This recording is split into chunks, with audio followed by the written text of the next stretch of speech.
Ayan mga padi. Ito intake manifold natin. Ayan mga padi. Linis na. Alright.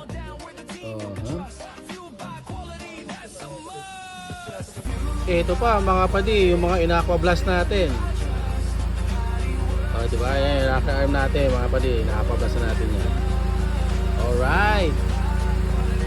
Yun mga padi, sa mga interested sa aqua blasting na service namin mga padi, please send us a DM sa aming Facebook page, and tumatanggap kami ng mga aqua blasting services mga padi sa mga motor, sa mga sasakyan. So yung mga nag-engine refresh dyan at gusto niyo malinis talaga yung mga ginagawa ninyo, or may mga project car kayo o kaya project kayo ng motor na gusto niyo malinis na malinis mga padi, kaya pwede namin kayong tulungan and pwede namin tanggapin yung mga gusto ninyong ipalinis at ipa-aqua blast mga padi. So send nyo na lang yung inquiries ninyo sa aming page para mabigyan namin kayo ng quotation and prices dun sa aming aqua blasting services.